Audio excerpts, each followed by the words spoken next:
అసోం నూతన ముఖ్యమంత్రిగా హిమంత బిశ్వ శర్మ మరోసారి బాధ్యతలు చేపట్టనున్నారు. ఇవాళ జరిగిన బీజేపీ శాసనసభాపక్ష భేటీలో హిమంత బిశ్వ శర్మను శాసనసభాపక్ష నేతగా ఆ పార్టీ ఎమ్మెల్యేలు ఎన్నుకున్నారు. ఎన్డీఏ కూటమి నేతగా కూడా ఆయన పేరును ఖరారు చేశారు. కొత్తగా ఎన్నికైన బీజేపీ ఎమ్మెల్యేలు, సీనియర్ నేతలతో జరిగిన ఈ సమావేశంలో హిమంత బిశ్వ శర్మ ఎన్నిక ఏకగ్రీవంగా జరిగినట్లు కేంద్ర మంత్రి జేపీ నడ్డా ప్రకటించారు.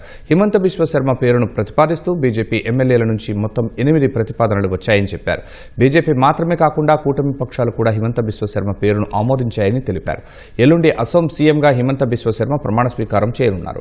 గువాహటిలోని ఖానాప్రా వెటర్నరీ కాలేజ్ మైదానంలో ఉదయం 11 గంటలకు ప్రమాణ స్వీకార కార్యక్రమం జరగనుంది.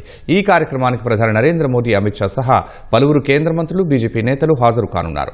అసోంలో 126 అసెంబ్లీ స్థానాలకు జరిగిన ఎన్నికల్లో ఎన్డీఏ కూటమి 3/2 మెజార్టీని సాధించి మూడోసారి ప్రభుత్వాన్ని ఏర్పాటు చేయనుంది. బీజేపీ 82 స్థానాలు గెలవగా మిత్రపక్షాలైన ఏజీపీ, బీపీఎఫ్ చెరో 10 స్థానాలను దక్కించుకున్నాయి.